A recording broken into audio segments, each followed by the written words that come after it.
A mobile phone's location can be determined globally by sending a single, specific SS7 message. This exploit leverages the Mobile Application Part, or MAP, protocol, which manages subscriber mobility and call setup across different networks. When a tracking entity sends a MAP message, typically disguised as a legitimate query, the target network's Home Location Register, or HLR, responds with the current serving Visitor Location Register, or VLR, address. This VLR address directly correlates to the geographical area where the subscriber last registered. The entire process relies on the fundamental, decades-old assumption that all interconnected SS7 networks are inherently trusted partners, a design flaw that has become the foundation of the modern surveillance industry. This trust model bypasses modern authentication layers, allowing external actors to query sensitive subscriber data directly from the core network infrastructure.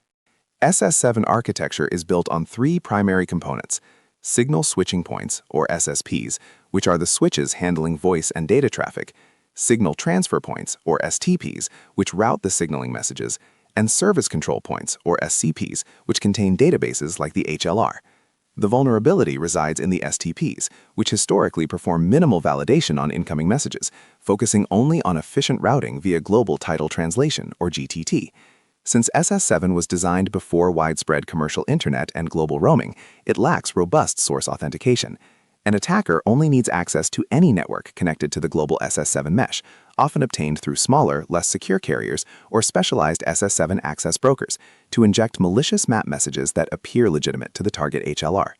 The most common location tracking vector utilizes the Send Routing Information for Short Message, or SRI-SM, map operation. This message is legitimately used by Short Message Service Centers, or SMSCs, to find the current VLR of a subscriber before delivering an SMS. An attacker sends an SRI-SM query containing the Target International Mobile Subscriber Identity, or IMSI, or Mobile Subscriber Integrated Services Digital Network Number, or MSISDN. The HLR processes this request and returns the VLR address and the International Mobile Equipment Identity, or IMEI. While the VLR address does not provide precise GPS coordinates, it identifies the Serving Mobile Switching Center, or MSC, which corresponds to a specific geographic area, often accurate down to a few hundred meters in dense urban environments. This method is fast, passive, and leaves minimal forensic trace on the target handset.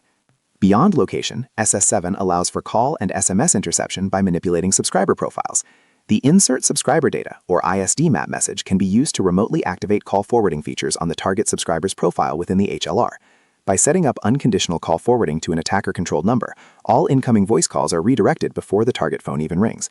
Similarly, SMS interception can be achieved by manipulating the routing information or by using the Anytime Interrogation, or ATI message, to gather real-time status, followed by a carefully timed redirection. These interception techniques exploit the same trust model as location tracking, demonstrating that SS7 vulnerabilities compromise both privacy and the integrity of communication services provided by the mobile network operators. A lucrative underground market exists for SS7 access, primarily serving private intelligence firms, corporate espionage agents, and government agencies operating outside traditional legal frameworks.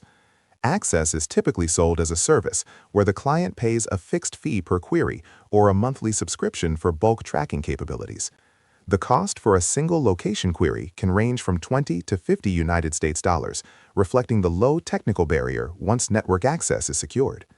These firms often lease SS7 connectivity from smaller, Tier 3 carriers in jurisdictions with lax regulatory oversight, effectively laundering the malicious signaling traffic through legitimate telecom infrastructure.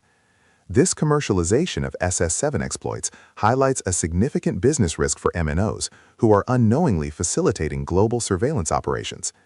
The exploitation of SS7 creates substantial legal liability for mobile network operators, particularly under stringent data protection regimes like the European Union's General Data Protection Regulation, or GDPR.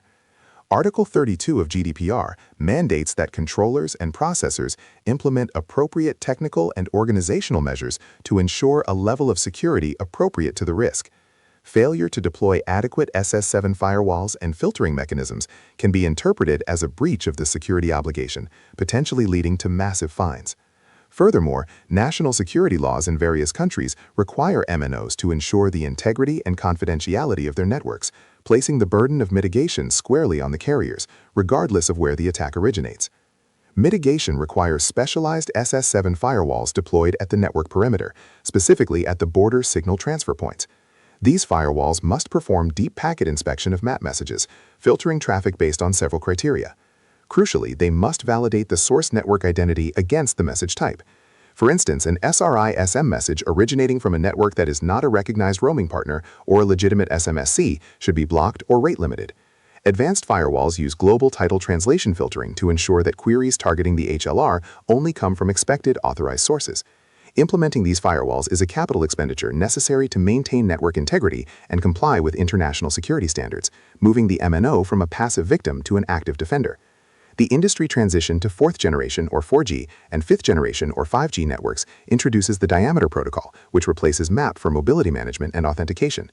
Diameter is inherently more secure than SS7, incorporating mandatory authentication and transport layer security, typically using transport layer security, or TLS. However, SS7 vulnerabilities persist because 4G and 5G networks must maintain backward compatibility with older 2nd generation or 2G and 3rd generation or 3G infrastructure for roaming and fallback services. This interworking function, often handled by signaling gateways, creates a bridge where SS7 attacks can still be launched and translated into the core network, meaning the legacy protocol remains a critical security concern even in modern deployments. SS7 will remain an active threat until 2G and 3G networks are fully decommissioned globally, a process that is slow due to the vast installed base of legacy devices and roaming agreements. The business imperative for MNOs is to treat SS7 as an external threat factor, not an internal trusted network. Future risks include the potential for attackers to leverage SS7 access to disrupt critical infrastructure, such as denial of service attacks against the HLR, which could severely impact network availability. Continuous monitoring, rigorous auditing of roaming partners, and mandatory deployment of advanced signaling firewalls are essential operational requirements, transforming SS7 security from a technical issue into a core component of telecommunications business continuity and regulatory compliance.